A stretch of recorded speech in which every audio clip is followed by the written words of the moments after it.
My brother and I started a bootstrapped SaaS business and got it to 7 figures in a little less than 2 years. Here's how we did that. Bootstrapping meant that we had all the control, but it also meant that we didn't have a lot of resources and we basically had to just wing it. We had to be very creative. In the beginning, it was just me, Eric, and a freelance developer, one single freelance developer. We really did everything other than write the code. We did the marketing, the customer support, the sales, etc. So how did we... Hold on, my cat is asking to come in. So with such limited resources, you really have to be creative with how you market your product and get to new customers. In this video, I'll go over 4 of the tactics that we use to reach 7 figures without a lot of budget and without a lot of time. And these are things that will work today as well, and you can replicate in your own SaaS business, whether it's bootstrapped or not. So let's get to it. My cat, want to say hi before we start? The first tactic we used is marketplaces. We built a micro SaaS. If you've been watching the channel for a while, you know that. We keep repeating it because this is the main leverage of growth that we used and are still using in our products and in our business. So yeah, it's an amazing business model when you're just starting out, but it's more than just that. It's one of the best pre-marketing tactics. What do I mean by that? When you build a micro SaaS, you are essentially building a smaller SaaS, micro, on top of a larger SaaS, the macro SaaS, even though I don't think that's a term. In our example, Shopify is the platform that we built our SaaS on top of. Now, the important part here is that you choose what platform to build your micro SaaS on. You want to make sure this is a platform that is large enough with enough customers, that has a marketplace that you can advertise yourself on, and that has enough opportunities, that is not too overly saturated and crowded with other solutions. When you build a micro SaaS and launch it on a larger platform on their marketplace, you are getting free traffic to your product. It's literally that. You put your product up on the Shopify marketplace, for example, and people can find your product when they search for different categories, keywords, solutions. It's like a search engine like Google, but much more narrow, much more targeted, less results, and you have a higher opportunity of being discovered by your potential customers. So with micro SaaS, I would say there are 3 main advantages that would really help you grow. One is the discoverability, as we just talked about. You need to work less hard on getting found organically without paid promotion, even though that's also an option in some of these marketplaces. The second is trust. Generating trust as a new product is really difficult. You need customers to trust you enough to use you. And when it is streamlined inside the platform that they are already using, that they are already familiar with, you have a much easier time getting them to install your product, sign up, and start using you. And as a direct extension of that is the third advantage, which is billing. Billing is also a part of trust. When you are integrated in the billing of the larger platform that they are using, they don't have to give their credit card to someone they don't know, never heard of, and don't trust. I don't know who you are. I don't know what you want. If you're looking for ransom, I can tell you I don't have money. They can just use whatever billing system they already have. It also saves you the time of building a whole billing system into your product. You just have to charge them for the platform that you're using. Really, it's as simple as that. Launching your product on a marketplace and doing some minimal SEO adjustments, some minimal promotions is going to get you installs. When we first launched Reconvert on the Shopify App Store, we got about somewhere between 2 to 4 installs a day. Now that's not a big number, but think about a product that just launched. It gets like that, 2 to 4 new customers every single day. That is an amazing place to get started from rather than 0 and chasing your very first customer. Now, it doesn't have to be a micro SaaS. You might be building a SaaS product that is a completely standalone product, and then you just integrate it into one of these platforms. It can be the smallest integration, and you launch it on the marketplace, because now that you have an integration, there's no reason not to. Now, I'm giving a lot of examples on Shopify because that's the platform we built for, but it doesn't have to be Shopify. There are so many options out there. Launching a mobile app is a micro SaaS in a way, an add-on to Wix or WooCommerce, Google Chrome, Slack, platforms for task management like Figma or ClickUp. All of these are amazing opportunities. And I'll be honest with you, Shopify right now is an amazing platform, but very saturated. You will have to work a little harder to get installs. That doesn't mean that the opportunity is not there, it is. But things like Google and Monday and ClickUp and Figma even, their marketplaces are a little newer, they're not as mature. You might get less installs to begin with, but you'll have the opportunity to be some of the first products in the platform and grow with it. So take that into consideration. The second tactic is content. and more specifically, organic content. Before you say what you're thinking, I get it. You've all heard of SEO. We all know that SEO is an important thing to do to be found on Google organically rather than just pay for clicks. But SEO takes a long time. It takes months of investment to really get the SEO juice going on your website and get things flowing so that you start getting results on the Google first page. If you're not in the first page, you might as well not exist. The chances of people finding you in the second page are slim, and anything other than the second page, let's forget about it, right? So I get it. That's challenging. By the way, if you are operating not in English, but in a language that might have a lower amount of results, you might have a much easier time getting to the first page. Take that into account, even though that's not what I'm talking about in this point. So yeah, when we first started, we immediately started publishing articles on our blog. And it took, I think,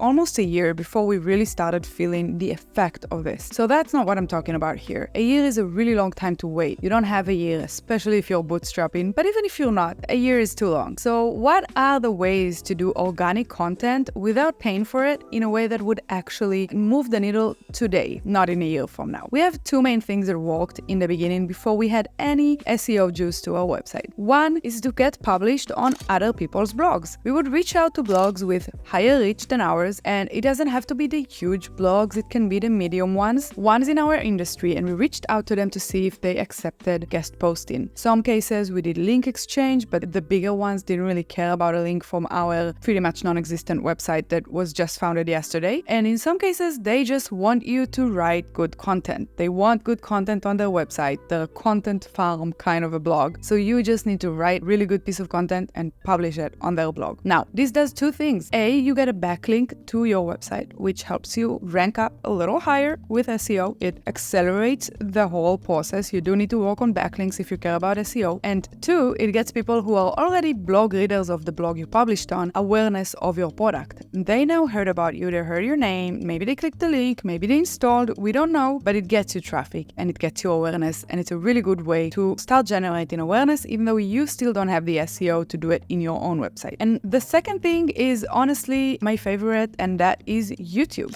YouTube is the second largest search engine in the world. Everyone keeps saying it, you guys probably know it already. But the point is, with YouTube, you don't have to work as hard as you do on Google to get ranked higher. With pretty minimal keyword optimization, you can get your videos on relatively the top of the search results on YouTube. And even better, if your video is doing well, it's gonna be ranked in Google search. It's gonna be found in Google search. We have a few videos that are found on Google search when you search for things related to upselling, Shopify, and e-commerce. That is an amazing lever of awareness and traffic to our website and to the App Store listing on Shopify. Now, doing a whole YouTube video like this one, and this is a relatively simple one, it's just me talking and our editor editing. It requires a camera or your smartphone, honestly, and some lights and some set that looks okay. It doesn't have to be gorgeous.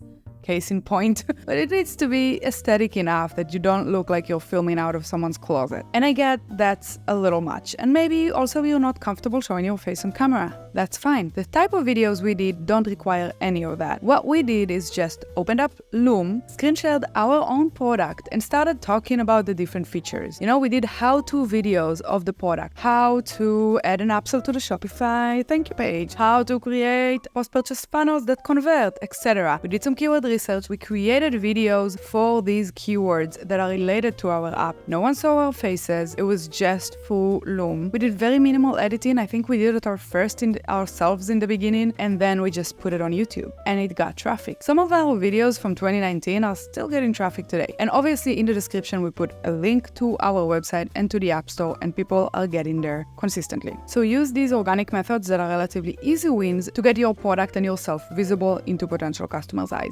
The third tactic is direct outreach. When we first started, we did what we like to call as guerrilla methods. We did the things that are not really sustainable and not really scalable. And one of these is direct outreach. I know I'm not talking about some sort of a sales process like big companies have, where you reach out to prospects and qualify them and talk to them and see if they're interested and charge them a lot. No, that's not what I'm talking about. I'm talking about finding out where your potential customers hang out. In our case, it was Shopify Facebook groups. We reached out on Shopify Facebook groups after launching the app. We just started DMing people, DMing merchants. Now, really important thing here, your goal is not to spam people. Don't just DM them, hey dear, try my app, because No one wants that. No one wants that at all. It's annoying and it's a surefire recipe to get blocked. Now, we have never gotten blocked in any of these groups for a reason. The way that we did it was not spammy and annoying. We just reached out to people with a simple request. We just said, hey, are you a merchant? I recently launched an app on Shopify and I would love to get some merchant feedback. If you're interested, please check it out and let me know. That's it. If they wanted to re-engage with us, to talk to us more, they did. They wrote us back. If they didn't, that was fine too. We did not harass people and we did not just drop a link to our app in their DMs. No one wants that. And yeah, it's not the biggest lever of growth. It's not super sustainable. But in the beginning, when you're trying to get your first 100, 200 customers, reaching out to them in DMs privately is a really good way to do that. I do think that asking for things like feedback on your product is a really good way to get new customers, but also get actual real feedback on your product. And it's a really good way to not appear like a desperate spammy person who's looking for installs on their new product, but actually someone who engages with the community, be a part of the community, and ask for their opinions. You can achieve something similar by just posting on these groups or Discord servers or whatever that you're looking for people to try out your app. That's also a good way to do this, but sometimes the direct approach works better. The fourth tactic we used is integrations. Now, integrations with, I would call them peer apps, are similar but a little different from integrations with marketplaces and larger SaaS products like we talked about in tactic number 1. The idea here is to integrate with products around your size, maybe a little bigger, and tap into each other's customer base. You do two main things here. You, like I said, tap into each other's customer base and actually market each other to your own customers. And two, you provide an additional feature for these customers that they might want. So you might be improving the retention long term, but also you're just giving them a better service, which is great. The problem is a lot of people don't really get the most out of these integrations. So I have a few principles to really do it right. First is the product you aim for. You should be aiming for products that are around your size, maybe a little bigger. If you reach out to someone who's much, much bigger, you really need to think about what can you give them. Because if all you want is to take from them, take some portion of their customers, why would they disrupt their own roadmap to integrate with you if they are not getting anything out of it? And if you are a small product and they are a larger one in the same niche, then likely you're the one who's gonna get the most out of this integration. How can you convince them anyway? Well, in some cases, you can take on the brunt of the work. You can say, okay, I'm gonna do everything. All you have to do is approve it.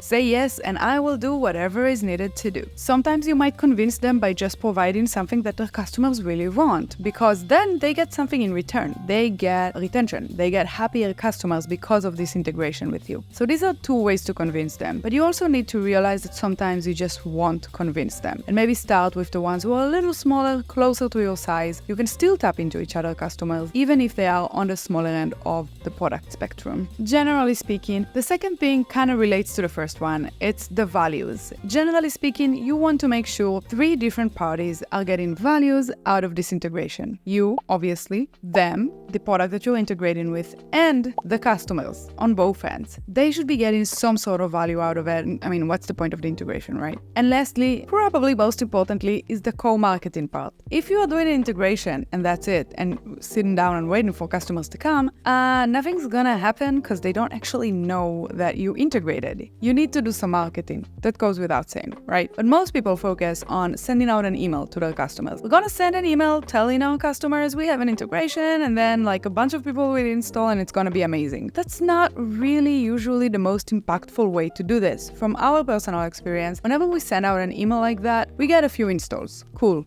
great. But that's it. It never provided us the impact that we expected that it would. You can send out an email to 100,000 customers and you're not going to get thousands of installs. You're going to get maybe dozens, maybe. But there's potential for more here. The email is just not enough. So what we do is we always make sure to do some sort of a recurring email. If they have a newsletter and so do you, add it to the newsletter, but also add it to some recurring flow where each new customer gets an email about it. Add yourselves to each other's websites with links and mentions about your integration, and most importantly, add yourselves to each other's dashboards. Wherever the relevant part to enable the integration is, we have links to these apps that we integrate with, and we demand that they do the same thing when they integrate with us. And that is because these customers that continuously come in and install one at a time, two at a time, just because they saw you in each other's dashboard, that's the most valuable part. Because then instead of a one-time integration, ba-bam, we're done, you actually have something that continuously generates new traffic, new installs, and new customers to both parties. Some examples, if you're not sure what I'm talking about. Reconvert integrates with a few product recommendations apps. That way, instead of using our product recommendations mechanisms, they use the third-party one that maybe they trust more, maybe they like their algorithm. It gives us both traffic and gives better recommendations to our customers. Another example, a classic one, is pop-up apps and email marketing solutions. For example, Poptin is a pop-up email collection app, and then Klaviyo is an e-commerce email marketing solution. They integrate together. Poptin is sending to Klaviyo the emails that they collect. And lastly, we have CRM apps, customer support, and phone call apps. If we have a phone number app, a solution that we use to generate phone numbers for ourselves and, that allow customers to call us, it makes sense to integrate it to our customer support solution to create tickets out of these calls and follow up on them. Now, I do have a fifth tactic, and that's not part of the cheap free ones. It's an honorable mention, and that is PPC. Paid marketing has its time and place, and it is important. Right now, we are doing PPC in Google and Shopify. We've done it in other platforms like Bing, Facebook, TikTok, and we will again probably. But we didn't run paid ads for the first, 2 years of our product existing. So you really don't have to do them to grow. That being said, the moment that you have enough budget and resources to put into these things, they can be a really good multiplier of your revenue and of your product. This is not a must-do for your business, but this is something that you can get started on doing once you grow a little bit and you can make the time and the budget to actually invest in it. There's nothing wrong with paying for traffic. It's just not something that when you're bootstrapping and have $0 in your bank account, you can necessarily do. We do have some more tactics that we used and still are using that didn't really make it to this video. So let me know in the comments if you want me to do another video going over 4 more tactics. I just lost one light. I think it's still good, even though we lost the light, right? Yeah, it looks okay. Let me know if you want me to do another video talking about these other 4 more tactics. If you like this video, don't forget to give it a thumbs up so that I know and YouTube knows that you're enjoying the video so we can continue making more of them. And don't forget to subscribe so you don't miss any of our future videos. I will see you next week. Bye bye.